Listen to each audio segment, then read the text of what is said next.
The salt air hit my face like a familiar friend as I walked the auction lot that morning, my dog Rex padding beside me with his usual steady gait. At 73, I'd seen plenty of questionable deals in my 45 years as a mechanic, but the sight of that massive cruise ship sitting in the harbour made even the seasoned bidders shake their heads. The auctioneer's voice cracked with skepticism as he described the abandoned vessel, a floating monument to someone else's failed dreams, or so everyone thought. Rex's ears perked up as we approached the registration table, his weathered muzzle testing the air with the same careful attention he'd shown since he was a pup. People were already whispering, pointing at the ship with a mixture of pity and amusement. "Crazy old Earl thinks he can flip that rust bucket," I heard someone mutter behind me. They didn't know that Earl was my given name, or that I'd learned long ago to trust what others dismissed. My grandfather had taught me that lesson in his blacksmith shop back in rural Kentucky, where I'd spent summers learning that the most valuable things often came disguised as scrap metal. The ship towered above the marina like a sleeping giant, her once pristine white hull now streaked with rust and salt stains. The Paradise Dream, according to the faded lettering on her stern. She'd been built in the 80s, operated as a small luxury liner until financial troubles sank the company 5 years ago. Since then, she'd sat abandoned, accumulating dock fees and deteriorating in the Florida sun. The minimum bid was set at $40,000, a fortune for most folks, but I'd been saving for something special since Martha passed 2 years ago. She'd always talked about taking a cruise together, and though this wasn't exactly what she'd had in mind, something about this ship called to me. Rex had always been particular about places and people, a trait that had served us well over the years. As we stood there watching the other bidders size up various lots, vintage cars, boat engines, marine equipment, he kept looking toward the ship with an intensity I'd learned to respect.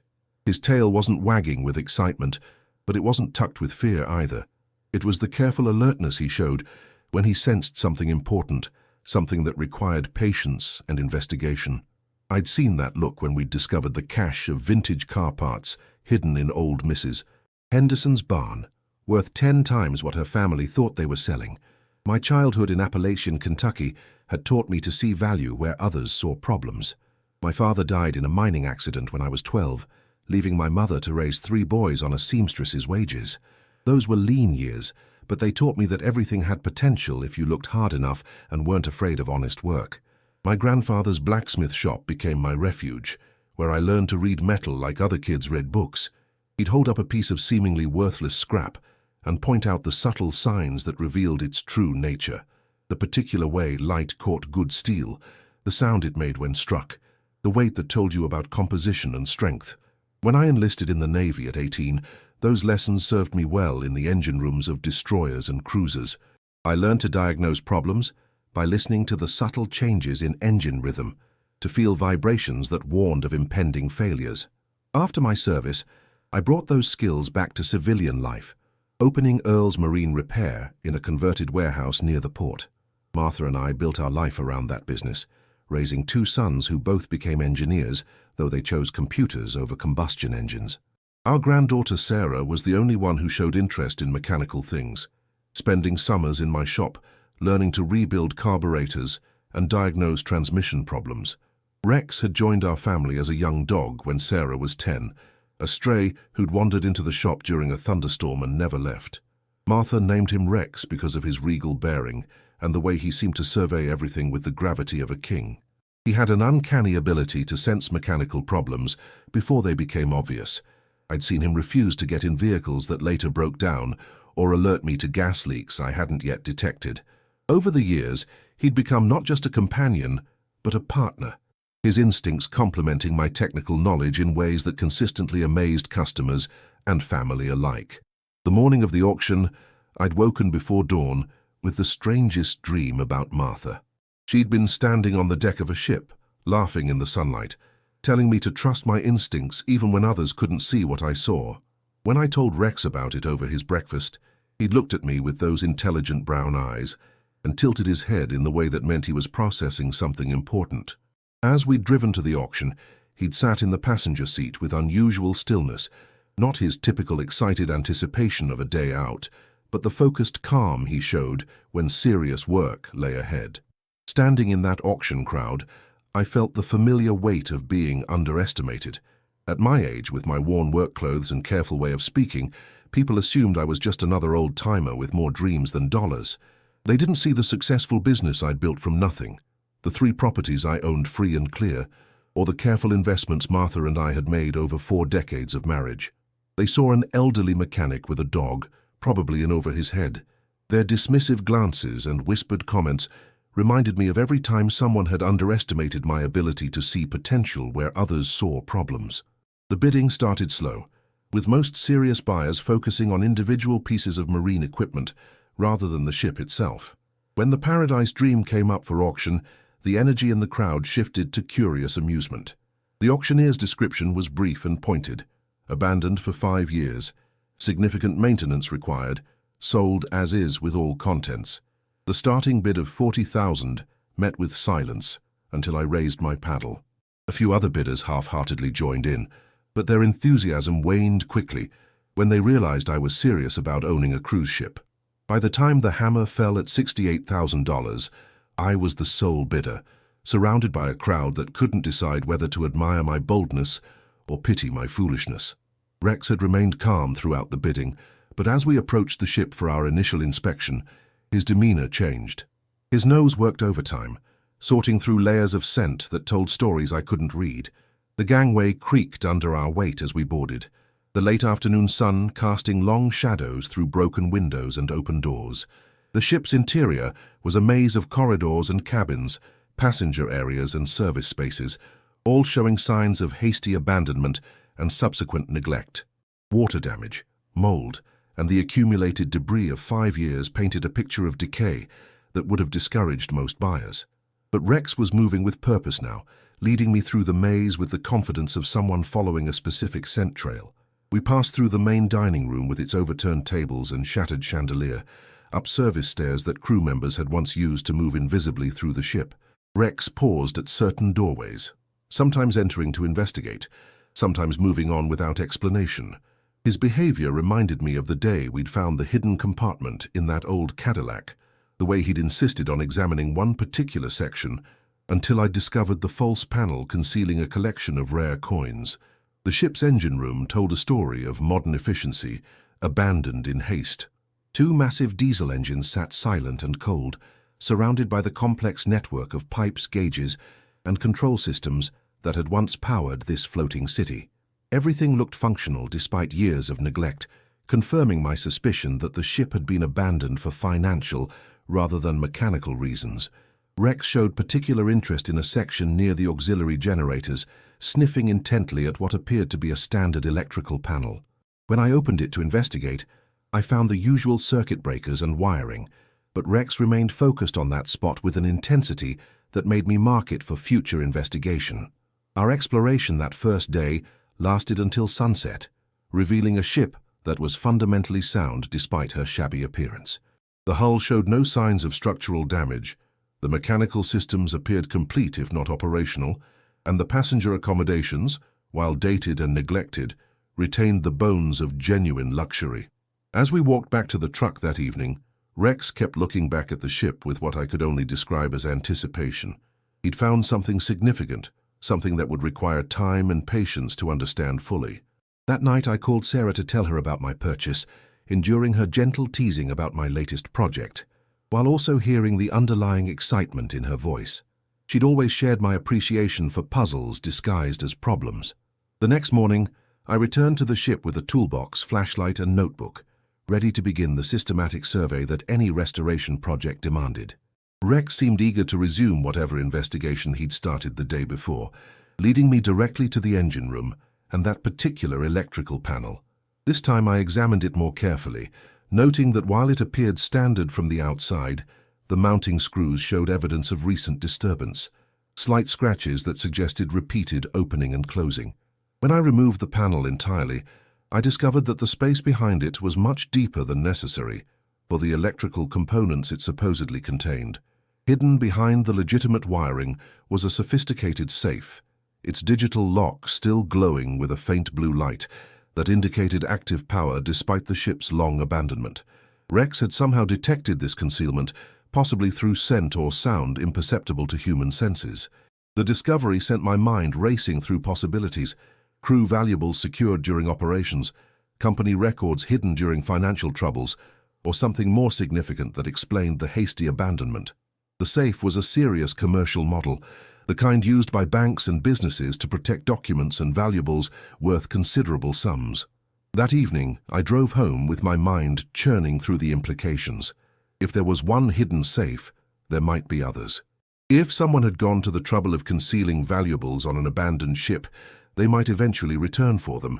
The careful way the safe had been hidden suggested professional rather than desperate concealment, someone who understood security and had planned for eventual retrieval.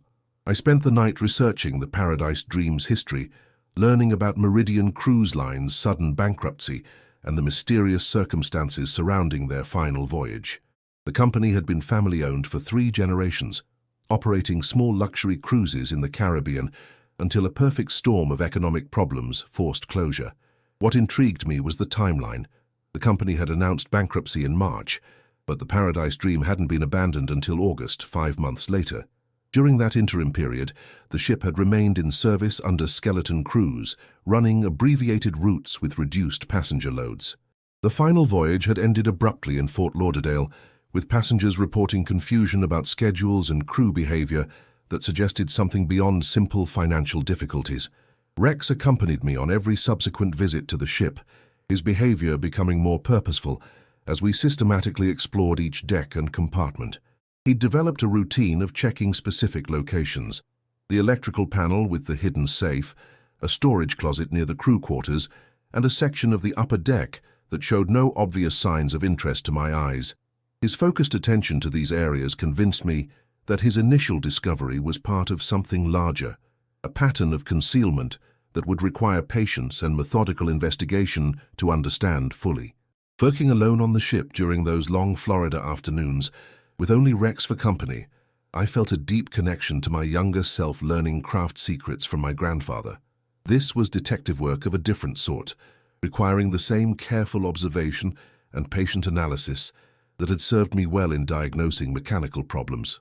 Every surface, every anomaly, every inconsistency might be a clue to understanding why this ship had been abandoned so suddenly and what secrets might still be hidden within her hull. Rex's presence gave me confidence to explore areas that might have seemed intimidating alone, his calm alertness reassuring me that whatever we discovered together, we could handle. The breakthrough came 3 weeks after our first boarding, when Rex's persistent attention to that upper deck location finally paid off.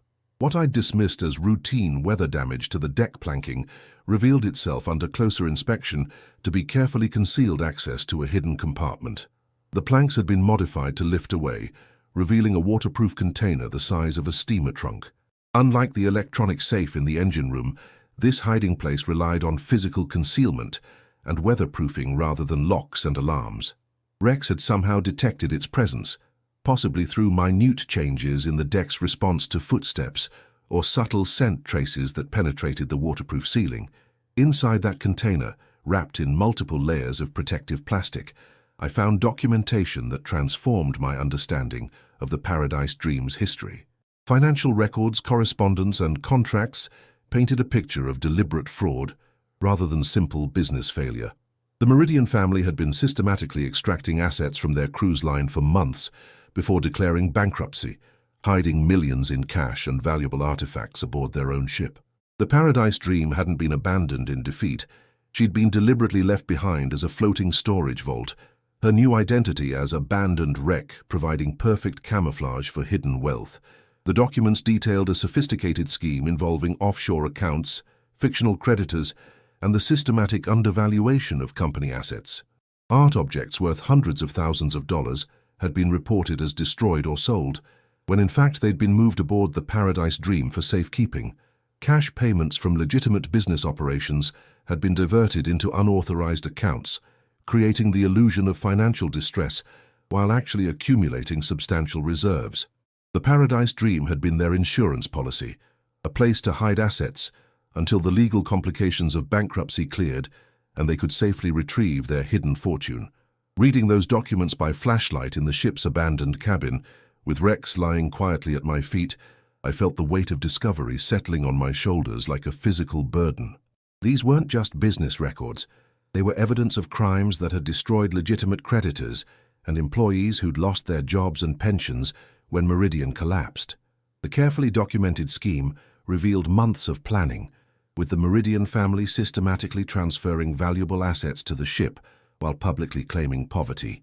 They'd betrayed not just their business partners, but hundreds of employees who'd worked faithfully for years, believing they were part of a family business that would take care of them. The scale of the deception became clearer as I worked through the financial records over the following days. Nearly $12 million in cash had been secreted aboard the ship, along with art collections, jewelry, and rare maritime artifacts that the family had claimed were sold to pay creditors.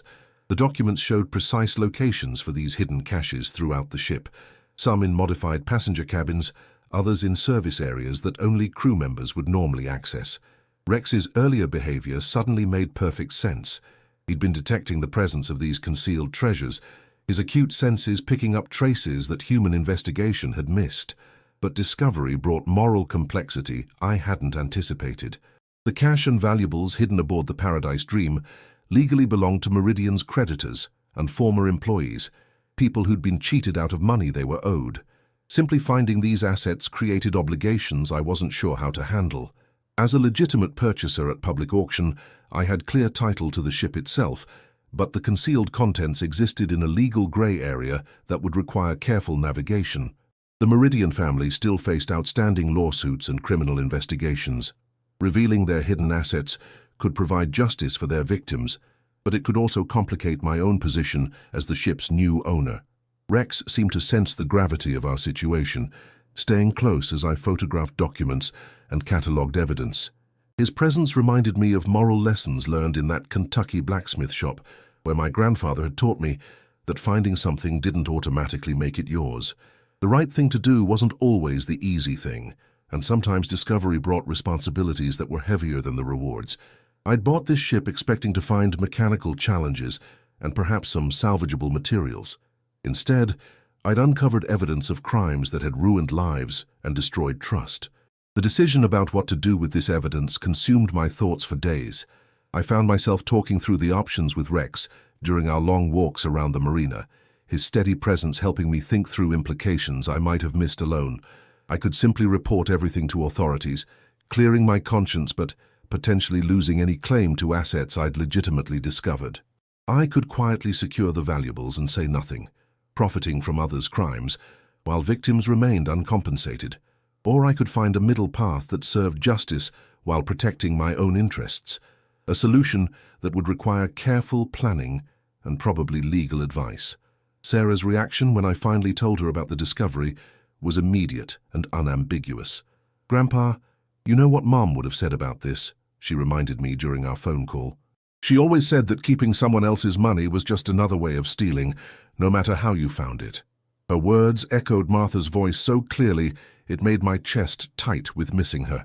Martha had been the moral compass of our family, the one who reminded us that doing right sometimes cost more than doing wrong, but that the price of integrity was always worth paying. The legal consultation confirmed what I'd suspected. My discovery created obligations as well as opportunities. The attorney I hired, a woman named Patricia Chen who specialized in maritime and bankruptcy law, explained that hidden assets from a fraudulent bankruptcy belonged to the court-appointed trustee, not to whoever found them. However, as the legitimate owner of the ship, I was entitled to compensation for my discovery and assistance in recovery. More importantly, the information I'd found could help authorities locate other hidden assets and build stronger criminal cases against the Meridian family. Working with Patricia and the federal investigators she connected me with, I learned the full scope of the Meridian fraud.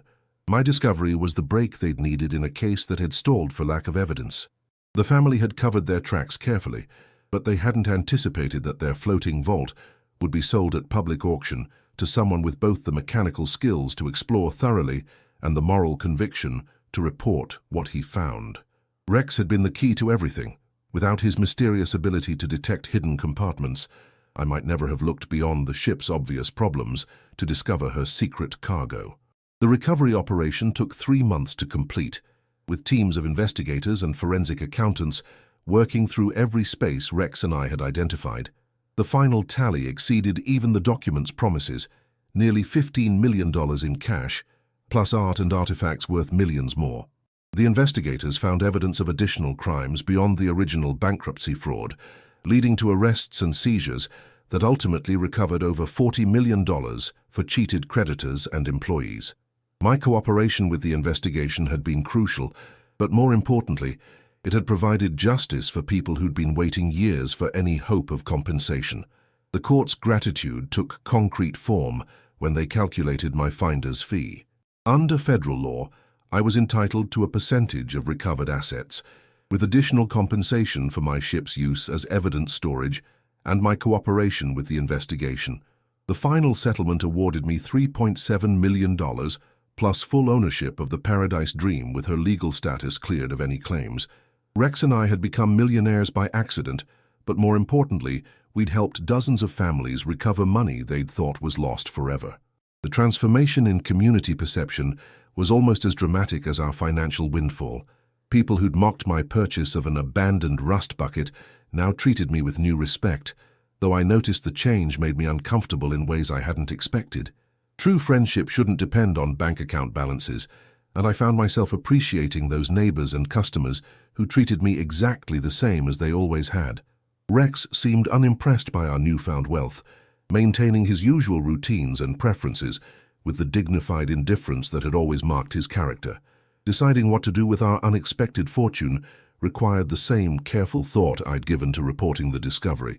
Martha and I had lived comfortably but modestly, finding satisfaction in work well done rather than material accumulation. With our children and grandchildren already established in their careers, simply distributing money felt less meaningful than creating something that honored Martha's memory and reflected our shared values. The Paradise Dream herself suggested the answer. She could become something that served others, while preserving the legacy of honest work and community service that had defined our life together. The renovation of the Paradise Dream into a floating community center and maritime museum took 2 years and employed dozens of local contractors and craftsmen.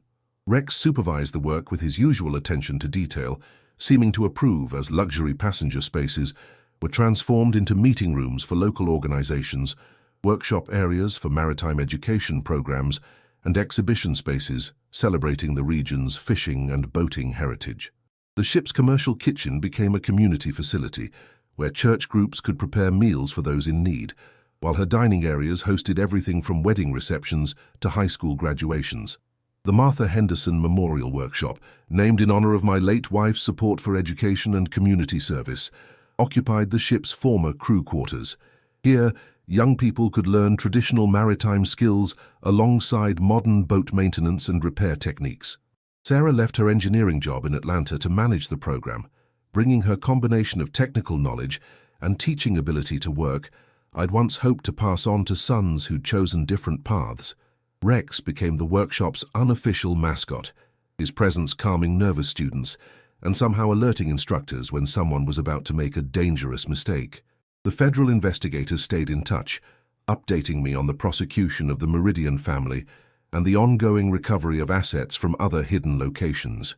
The evidence we'd found aboard the Paradise Dream had opened doors to a larger investigation that eventually recovered over $60 million from various concealment schemes. 3 family members received prison sentences, while civil judgments ensured that recovered assets would compensate victims rather than enriching the perpetrators.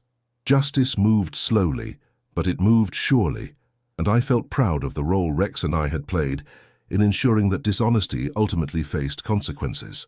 Standing on the deck of the Paradise Dream, 5 years after that first auction day, watching Sarah teach a group of teenagers how to rebuild a marine engine while Rex dozed in the afternoon sunshine, I reflected on the unexpected path that had brought us to this moment. What had started as an old man's questionable investment had become a story of discovery, justice, and community service that honored everything Martha and I had believed in during our 43 years of marriage. The ship that others had mocked as a foolish purchase had provided not just financial security, but purpose and meaning that enriched my remaining years. Rex stirred from his nap, lifting his grayed muzzle to test the salt air with the same careful attention he'd shown that first day we boarded together. At 12 years old, he moved more slowly than he once had, but his dignity and intelligence remained undiminished. He'd been my partner in the greatest discovery of my life, his mysterious instincts guiding us to evidence that brought justice to dozens of families and provided resources for community service that would outlast both of us. Looking at him, I understood that loyalty and intuition were treasures more valuable than any hidden cache of money or artwork. The success of our Maritime Community Centre had inspired similar projects in other coastal towns, with delegations visiting to learn how abandoned vessels might be transformed into community assets rather than expensive problems. The Paradise Dream had become a model for creative adaptive reuse, proving that apparent disasters could become opportunities with enough vision and determination. More importantly, she'd become a place where people gathered to learn, celebrate, and support each other, exactly the kind of community resource Martha would have loved to see created in her name. Every morning when I arrived at the ship, Rex would make his rounds of familiar spaces, checking on everything with the proprietorial interest of someone who understood his responsibilities. Students and volunteers had learned to watch for his signals, knowing that his attention to particular areas often revealed problems or opportunities that human observation had missed. He'd become part of the ship's story, his presence reassuring everyone that some forms of wisdom couldn't be taught in textbooks or workshops. They had to be lived and shared through example. The financial security our discovery had provided allowed me to be generous in ways that honored Martha's memory and reflected the values she'd taught our family. Scholarships for maritime education, grants for small boat owners who couldn't afford necessary repairs, support for families facing medical emergencies. These became the visible expressions of wealth that had come to us through a combination of instinct, persistence, and moral choice. Rex accompanied me to many of these presentations, his calm presence somehow making recipients feel that their needs were understood and respected, rather than simply being addressed through charity. As I write this story in the ship's quiet library, on a peaceful Sunday evening, with Rex sleeping at my feet and the sound of gentle waves against the hull providing background music, I'm struck by how profoundly a single decision can reshape a life's trajectory. The choice to trust my instincts despite others' skepticism, to investigate thoroughly despite the appearance of failure, and to act honestly despite personal cost had led to discoveries and opportunities I could never have anticipated. Most importantly, it had provided proof that integrity remained its own reward, regardless of material consequences. The Paradise Dream had taught me that treasures take many forms, sometimes gold and cash hidden in secret compartments, but more often knowledge, relationships, and opportunities to serve others that enrich life in ways that money alone cannot achieve. Rex had been my guide to understanding that the most valuable discoveries require patience, attention, and the wisdom to recognize significance where others see only problems. Together, we'd transformed a community joke into a community treasure, proving that age and experience could still surprise those who underestimated their potential. Have you ever found yourself in a situation where everyone else saw failure, but your instincts told you something different was happening? Sometimes the biggest discoveries come disguised as the worst mistakes, and sometimes the most valuable treasures are the ones that teach us about integrity, community, and the importance of trusting both our instincts and our moral compass when facing difficult choices.